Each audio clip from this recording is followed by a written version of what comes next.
राष्ट्रपति के पत्र का, पीएम ने जवाब दिया है। शुभकामनाओं के लिए आभार, पीएम मोदी की तरफ से कहा गया। ऐतिहासिक क्षण भारतीय विरासत संस्कृति को समृद्ध करेगा, पीएम मोदी की तरफ से यह कहा गया।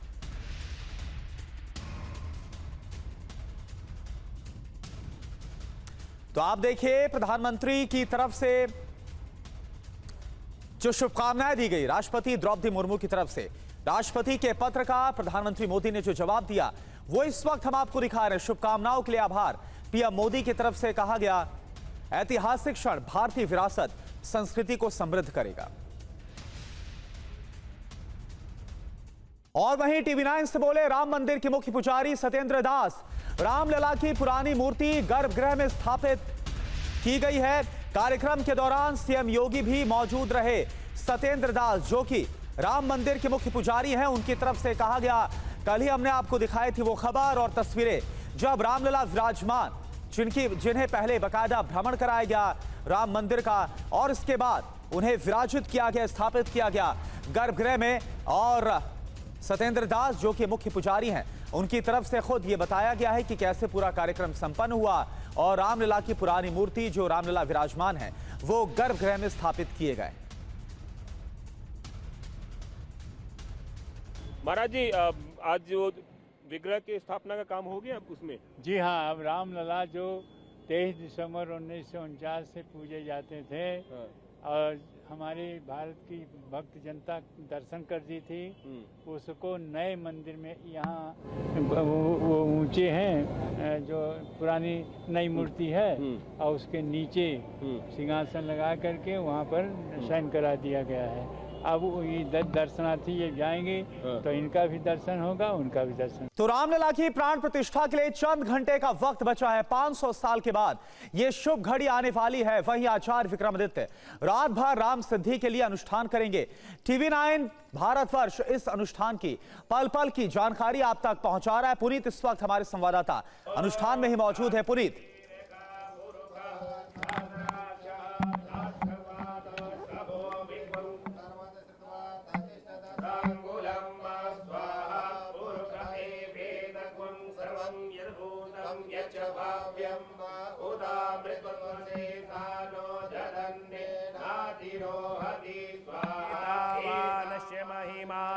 जायांश्च पूरुगा पादो स विश्वा भूतानि त्रिपादस्य मृदं दिवि स्वाहा त्रिपादो द उद्वैत पुरुष पादो सेहा भवत पुनः ततो विक्वं विक्रामत् सरा नसने अभिस्वा ततो विराट जायत विराज अधिपुरुषः सजात अत्यरिचत पश्चात् भूमिमथो पुरः स्वा तस्मात् दग्या सर्व संवृतं बृहदाज्यं मा पशुस्ताञ्जग्रे वायव्यानारण्य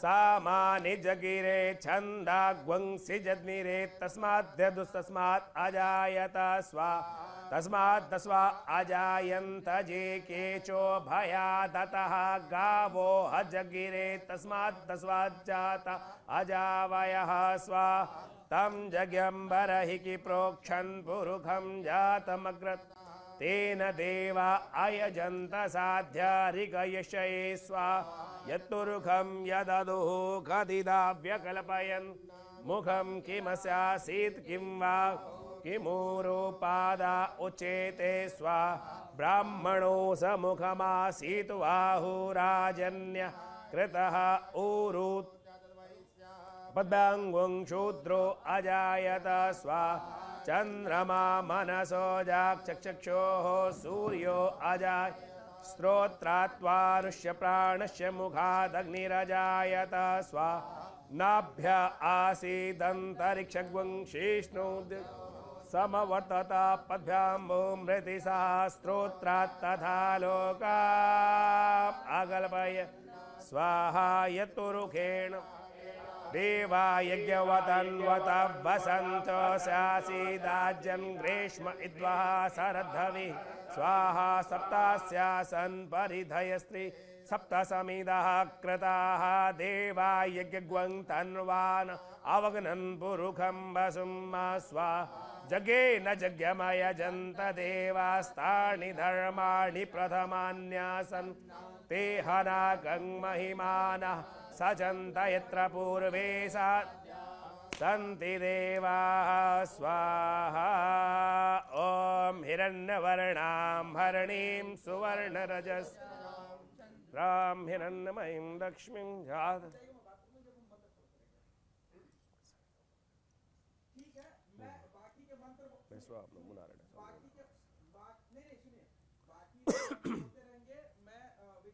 आचार्य विक्रमादित्य जो कि पूरी रात अनुष्ठान करेंगे, क्योंकि 500 साल के बाद ये शुभ घड़ी और बस प्राण प्रतिष्ठा को चंद ही घंटे बाकी हैं। कल 12:05 से 12:55 तक प्राण प्रतिष्ठा का अनुष्ठान चलेगा और 500 साल के बाद ये शुभ घड़ी आई है। आचार्य विक्रमादित्य इस वक्त आपको नजर आ रहे हैं जो कि यज्ञ अनुष्ठान कर रहे हैं। टीवी9 भारतवर्ष इस अनुष्ठान की पल पल की कवरेज आप तक पहुंचा रहा है। पुनीत हमारे संवाददाता इस वक्त वहीं पर मौजूद है। पुनीत, किस तरह से अनुष्ठान चल रहा है और कितना महत्व जो इस वक्त हम तस्वीरें दिखा रहे हैं, इन तस्वीरों का? ओम नमो भगवते रामचंद्राय स्वाहा। ओम नमो 500 सालों का जो इंतजार था वो खत्म हो गया है। महज कुछ घंटे बाकी हैं। 12:29 और 8 सेकंड जैसे ही 22 तारीख को बजेंगे रामलला की प्राण प्रतिष्ठा किया जाएगा। और आप देखिए दिल्ली में यहाँ आचार्य विक्रमादित्य जो है वो लगातार यज्ञ कर रहे हैं। ये यज्ञ जो है, हवन जो है वो पूरी रात इसी तरीके से चलेगा। मंत्रोच्चारण किया जा रहा है क्योंकि 500 सालों से जो इंतजार था प्रभु श्री राम के अपनी असली जगह पहुंचने का, वो अब खत्म हो रहा है। पंडित जी यहाँ पर वो कर रहे हैं, आप इनसे ही पूछते हैं। पूरी रात इसी तरीके से कल दोपहर तक अनुष्ठान चलेगा। कौन कौन से मंत्र कर रहे हैं? क्या इस हवन का, इस यज्ञ का महत्व क्या है? देखिए, भारतीय संस्कृति में, हमारी संस्कृति यज्ञ प्रधान संस्कृति है और शास्त्र कहता है यज्ञो वै श्रेष्ठतमं कर्म। जब मूर्ति प्रतिष्ठा होने जा रही है भारत का सौभाग्य के लिए, सुंदर स्वाभिमान की प्रतिष्ठा के लिए, पिछले 500 सालों से जो दास्ता थी, मैं कहूँगा कलंक था, वो विध्वंस होने के बाद स्वाभिमान के निर्माण की सुंदर वेला आई है। और ऐसे में भगवान राम के सुंदर मंदिर का प्राण प्रतिष्ठा का कार्यक्रम हो रहा है। तो ऐसे में यज्ञ के द्वारा परमात्मा को प्रसन्न करने के लिए और समस्त अनिष्टों को दूर करने के लिए प्रार्थना करना सबसे श्रेष्ठ माना जाता है। शास्त्र कहता है यज्ञ वै श्रेष्ठतमं कर्म, यज्ञो वै विष्णु। यज्ञ के द्वारा ही समस्त प्रकार के जीवन में उद्भव प्राप्त करने के लिए शास्त्र में यज्ञ ही प्रशस्त किया गया है। तो उसके माध्यम से हमने आश्रम में संकल्प किया कि सुंदर तरीके से जब तक वो अनुष्ठान चले, बहुत सुंदर कार्यक्रम हो। यहाँ विवेकानंद योगाश्रम में माँ भगवान को प्रसन्न करने के लिए यज्ञ सुंदर रूप से किया जाए, तो उसके लिए सुंदर यज्ञ चल रहा है। ये बताइए किन किन देवताओं का आवाहन किया जा रहा है? कौन कौन से मंत्र हैं जिससे आप चाह रहे हैं कि देवता स्वयं यहाँ पर पधारे और श्री राम की जो प्राण प्रतिष्ठा हो रहे हैं उसके साक्षी बने? देखिए, समस्त देवताओं का पूजन किया जाता है और संपूर्ण रूप से समस्त देवताओं का आह्वान किया जाता है। और ऐसी वेला है जब भगवान के मंदिर का जन्मभूमि स्थल पर प्रतिष्ठा का सुंदर कार्यक्रम चल रहा है। तो ऐसा कौन होंगे कि जो वहाँ आने के लिए आतुर नहीं होंगे? समस्त देवता वहाँ स्वयं आतुर है। जिस प्रकार से वो कार्य जो चल रहा है और समस्त प्रकार के हमारे इस यज्ञ के द्वारा हम सब लोग यहाँ समस्त देवताओं का अभी हमने आह्वान किया। 14 विभिन्न देवताओं के द्वारा सुंदर रूप से श्री गणेश इत्यादि समस्त देवताओं का हमने अभी आह्वान किया और उसके बाद उनकी आहुतियाँ यहाँ समर्पित की जा रही हैं। पुरुष सूक्त के विभिन्न मंत्रों के द्वारा, श्री सूक्त के विभिन्न मंत्रों के द्वारा, वेद के विभिन्न मंत्रों के द्वारा, राम रक्षा स्तोत्र इत्यादि के द्वारा सुंदर यज्ञ यहाँ लगातार चल रहा है। और यहाँ इस आश्रम पर नित्य 8 घंटे यज्ञ होता ही है और उसी वेला में, उसी कार्य में हम लोग यहाँ सुंदर तरीके से भगवान के मंदिर प्रतिष्ठा के सुंदर अवसर पर यहाँ यज्ञ के लिए एकत्र है और आनंद भाव से परमात्मा का स्मरण करते हुए सुंदर तरीके से वो कार्यक्रम सुंदर रूप से संपन्न हो। पूरे विश्व में बहुत सारे लोग, हमारे देश में भी हैं, कि जो उस कार्य को लगातार विघ्न करने के लिए राक्षस की तरह उपस्थित हैं। उन सबकी मति बदले और पूरे भारत में के स्वाभिमान की रक्षा के लिए जो सुंदर कार्य हो रहा है उसको आगे अच्छा जय विजय का सुंदर योग बने, तो इसलिए प्रार्थना करने का सुंदर कार्यक्रम रखा है। आचार्य जी, एक बड़ी बात यह भी है कि आपने स्वयं भी व्रत रखा हुआ है। कल ये कितने बजे तक जो अधिष्ठान है, अनुष्ठान है, चलेगा? जब तक वहाँ मूर्ति प्रतिष्ठा का कार्यक्रम चलेगा तब तक यहाँ यज्ञ का सुंदर कार्यक्रम रहेगा। और आनंद भाव से परमात्मा का, मैं कहूँगा पूरा भारत इस वक्त राममय है, पूरा विश्व राममय है, पूरा ब्रह्मांड राममय है। और देख रहे हैं कि जहाँ जहाँ से सब लोग राम का नाम चल रहा है लगातार, ये सोच भी नहीं सकता था कोई ये सोच भी नहीं सकता, जो असंभव कार्य है। हम कुछ साल पहले इस बात को सोच भी नहीं पाते थे कि हम कभी इस जन्म में, जैसे हमारी पीढ़ी 15-15 पीढ़ियां उस कलंक के साथ जी रही थी और हमें बिल्कुल उम्मीद नहीं थी कलंक के विध्वंस के बाद भी हम वहां मंदिर निर्माण कर पाएंगे। आज इस जन्म में हम सबको सुंदर सौभाग्य प्राप्त हो रहा है, तो बड़ा सुंदर अवसर है। ऐसे में अपनी अपनी श्रद्धा के अनुसार से जो जिसकी रीति है उसके अनुसार से भगवान का भजन हो रहा है। हमारी रीति यज्ञ की है, तो हम यज्ञ के द्वारा भगवान का स्मरण करके, भगवान की प्रार्थना कर कर यही भाव रख रहे हैं कि सुंदर तरीके से कार्यक्रम संपन्न हो, आनंद का योग बने, कल्याण के योग बने और हमारे यशस्वी प्रधानमंत्री सुंदर तरीके से उस कार्य को संपन्न आनंद भाव से कराएं। हम आपसे कुछ मंत्र जानना चाहते हैं, जिन मंत्रों का के जरिए आप ईश्वर को प्रसन्न कर रहे हैं, उनको आवाहन कर रहे हैं कि वो स्वयं अयोध्या में पधारें। देखिए, भगवान विष्णु का प्रियतम स्तोत्र है जिसे कहा जाता है पुरुष सूक्त, उसके द्वारा हम अभी यज्ञ आरंभ कर रहे हैं और आप सब लोग पूरे हमारे साथ सम्मिलित हो, उसी प्रार्थना को सुने। ओम हरि ओम सहस्रशीर्ष पुरुषः सहस्राक्ष सहस्रपात सभोमिग्वं सर्वतः पृथ्वात्र तिष्ठद्दशाङ्गुलं स्वाहा पुरुष एवेदग्वं सर्वं यदभूत् यच्च भाव्यम् उतामृतत्वस्य सा नो जदन्नेनातिरोहति स्वाहा एतावानस्य महिमातु जायांश्च पुरुषः हवन अनुष्ठान कर रहे हैं। और पुनीत हमारे संवाददाता जो कि वहां पर मौजूद हैं, इस हवन का क्या महत्व है, आखिर इससे क्या फल प्राप्त होता है और रामलला की प्राण प्रतिष्ठा से पहले ये किस तरह से काफी अहम और महत्वपूर्ण हो जाता है। शंकराचार्य स्वामी अभिमुक्तेश्वरानंद सरस्वती ने पीएम मोदी की तारीफ की है। मोदी के पीएम बनने से हिंदुओं का स्वाभिमान जागा है, ये छोटी बात नहीं है। अभिमुक्तेश्वरानंद सरस्वती की तरफ से कहा गया, हम मोदी विरोधी नहीं हैं, मोदी प्रशंसक हैं। अभिमुक्तेश्वरानंद का यह बयान, मोदी पहले पीएम जो हिंदुओं के लिए दृढ़ता के साथ खड़े। कि नरेंद्र मोदी के आने से, उनके प्रधानमंत्री बनने से हिंदुओं का स्वाभिमान जागा है। और हिंदुओं का जो स्वाभिमान जागा है ये कोई छोटी बात नहीं है। हम तो सच बात यह है, हमने सार्वजनिक रूप से कई बार ये बात कही है कि हम एंटी मोदी नहीं हैं, बल्कि मोदी के प्रशंसक हैं। और इसलिए प्रशंसक हैं क्योंकि इतना हिम्मती और हिंदुओं के पक्ष में दृढ़ता के साथ खड़ा रहने वाला कौन सा दूसरा प्रधानमंत्री अभी तक आज़ाद भारत में हुआ है, बताओ ना। अच्छे अच्छे प्रधानमंत्री हो गए, हम किसी की आलोचना नहीं कर रहे हैं, उन सब की अपनी अपनी विशेषताएं थी, लेकिन हिंदू भावना को समर्थन देने वाला, हिंदू स्वाभिमान को, हिंदू के आत्मबल को बढ़ाने वाला, ये तो पहला ही प्रधानमंत्री है ना। और आज शाम को जब भगवान के विग्रह को अस्थाई मंदिर से स्थायी मंदिर में ले जाया गया तो उसके बाद क्या क्या हुआ, इसके बारे में पूरी डिटेल जानकारी आपको दे रहे हैं विठल जी। संवाददाता कुमार कुंदन ने उनसे बात की, लेकिन इससे पहले अभिजीत इस वक्त हमारे साथ है, उनका हम रुख करते हैं। अभिजीत, हर कोई यही गा रहा है, यही कोई गुनगुना रहा है, बस प्यार है। देखिए, आप सबका प्यार है, धन्यवाद। कल के कार्यक्रम का आमंत्रण आपको भी मिला है, पहुंचेंगे, देश के तमाम वीआईपीज वहां पहुंच रहे हैं, कैसी अनुभूति हो रही है और अयोध्या कैसी लगी आपको? अयोध्या बहुत सुंदर है। देखिए, पहली बार अयोध्या आने का मौका मिला और ऐसे अवसर पर मौका मिला, ये मेरे लिए बहुत गर्व की बात है, पूरे उत्तराखंड के लिए बहुत गर्व की बात है। और उम्मीद करता हूँ कि बार बार, हर साल बार बार चक्कर लग सके।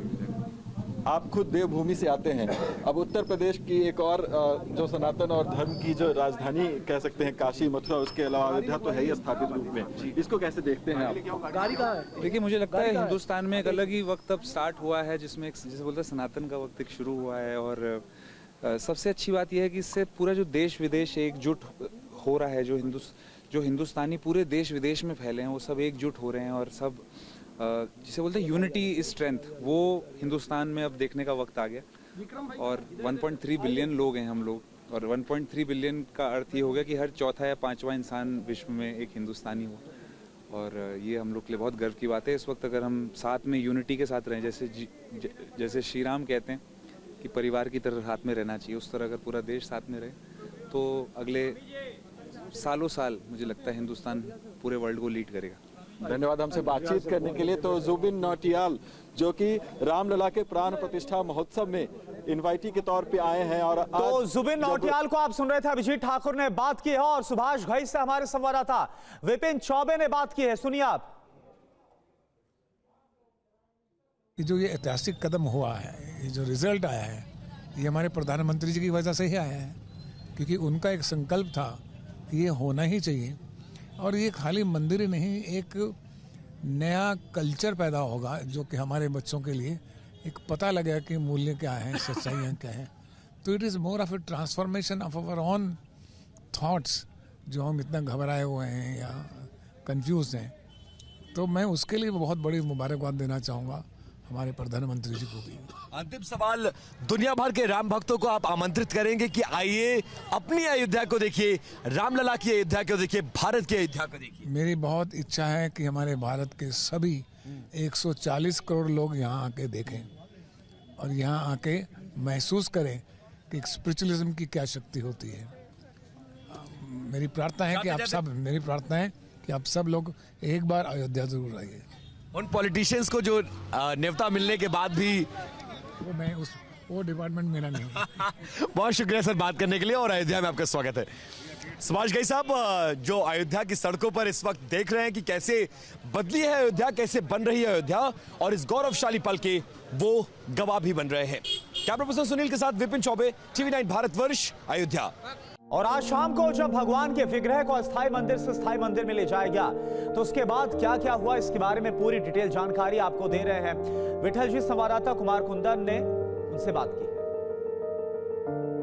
महाराज जी, एक बात बताएं कि आज शाम में कैसे कैसे क्या हुआ। जय श्री राम सभी देशवासियों को और ढेर सारी शुभ मंगल कामनाएं। राघव जी अपने गर्भगृह स्थल प्राकट स्थल पर पहुंच चुके हैं और सभी देशवासियों को बहुत शुभ मंगल कामनाएं। रघुनाथ आज विराज चुके हैं मंदिर में और भगवान का शयन करा दिया गया है, भोगराग इत्यादि करा करके विभिन्न प्रकार के श्रृंगार, उनके खेलने के खिलौने, टॉफी, चॉकलेट और दूध का जो पात्र रखा जाता है चांदी लोटे में, सब में दूध इत्यादि भगवान के चारों भाइयों के रख दिए गए हैं। और राघव की करुणा कृपा से हम सभी बहुत सौभाग्यशाली हैं कि आज यह शुभ दिन देखने को मिला है। अनंत वर्षों की पुण्य और अनंत वर्षों का जो हम लोगों का शुभ पूर्ण फल प्रदान किया है, सोने चांदी अगले अनंत जन्मों हम लोगों ने दान किए होंगे, उसका फल, शुभ फल हम सबको प्राप्त हुआ है। आज राघव की करुणा कृपा से हम सभी रात भर जग रहे हैं और भगवत भजन इत्यादि कर रहे हैं। रघुनाथ की विशेष कृपा है हम सभी जीवों पर। हम सभी कन्याकुमारी से लेकर हिमालय तक, आसाम से गुजरात तक जितने भी समस्त सनातन धर्मावलंबी हैं, हम सभी भगवान के कल के प्राण प्रतिष्ठा में भगवान के शुभ दर्शन की प्रतीक्षा कर रहे हैं। भगवान कल अपना मूल स्वरूप में प्रकट होंगे और हम सभी को दर्शन प्रदान करेंगे। सभी को इंतजार है रामलला की प्राण प्रतिष्ठा का, उस घड़ी का, उस अवसर का। और एक बार फिर से रुक करते हैं पुनीत हमारे संवाददाता आचार्य विक्रमादित्य, जो लगातार हवन यज्ञ कर रहे हो और ये हवन यज्ञ यूं ही चलता रहेगा रात भर। पुनीत, जरा बात करिए, किस तरह से क्या विधि विधान होता है, कितना महत्व होता है और कब तक चलेगा ये हवन यज्ञ? देखिए, राघव के प्राण प्रतिष्ठा में महज कुछ ही घंटे बाकी हैं, लेकिन सबसे बड़ी बात है कि यहां पर मंत्रों के जरिए सभी देवी देवताओं का आवाहन किया जा रहा है, यज्ञ और हवन किया जा रहा है और इसकी अपनी एक विशेष महत्व होता है। इस वक्त जो मंत्रोच्चारण हो रहा है वो सीता जी के आवाहन का हो रहा है। मेरे साथ इस वक्त आचार्य विक्रमादित्य जी हैं। अब आप सीता जी का आवाहन कर रहे हैं कि वो भी राघव के साथ अयोध्या पधारे। कौन से मंत्र हैं, क्या महत्व है इनका? देखिए, भारतीय संस्कृति में मंत्र प्रधान, मंत्र आधीन समस्त देवता है और मंत्रों के द्वारा ही देवताओं को प्रसन्न करने का सुंदर भाव शास्त्र में मन उत्पत्ति किया गया है। तो देवता मंत्र के द्वारा ही हम भगवान को सुंदर तरीके से अनादिकाल से लोग प्रसन्न करते आए हैं, अपनी मनोरथ सिद्ध करते आए हैं और भगवान की प्रसन्नता से जीवन में कल्याण का मार्ग प्रशस्त होता है। तो अब हम भगवान विष्णु के नवाक्षर मंत्र का यहाँ पर जप करने जा रहे हैं। ओम नमो नारायणाय स्वाहा, ओम नमो नारायणाय स्वाहा, ओम नमो नारायणाय स्वाहा, ओम नमो नारायणाय स्वाहा, ओम नमो नारायणाय स्वाहा, ओम नमो नारायणाय स्वाहा, ओम नमो नारायणाय स्वाहा। बस अब वो मंगल बेला आने ही वाली है जिसका पूरे देश को बरसों से बेसब्री के साथ इंतजार था। दक्षिण में मंदिर दर्शन के बाद कल पीएम मोदी अयोध्या में राम मंदिर प्राण प्रतिष्ठा का विशेष पूजन करेंगे और इसके साथ ही प्रभु श्री रामलला की नई प्रतिमा की नए घर में प्राण प्रतिष्ठा होगी। राम मंदिर में पीएम मोदी की मौजूदगी के साथ कल पूरे दिन कैसे पूजन अनुष्ठान होगा, हमारी रिपोर्ट आप देखें। लेकिन इससे पहले आपको बड़ी खबर बताएं, कल सुबह 10:25 पर अयोध्या एयरपोर्ट पहुंच जाएंगे प्रधानमंत्री मोदी प्राण प्रतिष्ठा कार्यक्रम को लेकर, अनुष्ठान को लेकर। और देखिए कब से कब तक होगा प्राण प्रतिष्ठा का अनुष्ठान। दोपहर 12:05 से ये शुरू होगा। ये वो शुभ घड़ी है जब 5 साल के जो बाल स्वरूप है रामलला का प्राण प्रतिष्ठा का अनुष्ठान किया जाएगा। ये कार्यक्रम है और 12:05 से लेकर 12:55 तक पूजा होगी। दोपहर 1 बजे सार्वजनिक समारोह में शामिल होंगे पीएम मोदी। दोपहर 2:10 पर कुबेर टीला पहुंच जाएंगे प्रधानमंत्री मोदी और दोपहर 2:25 तक कुबेर टीला पर ही रहेंगे पीएम मोदी। तो कल का क्या कार्यक्रम होगा प्राण प्रतिष्ठा को लेकर और साथ ही किस तरह से कल प्रधानमंत्री मोदी का कार्यक्रम होने वाला अयोध्या में, वो पूरी जानकारी आपको हमने दी।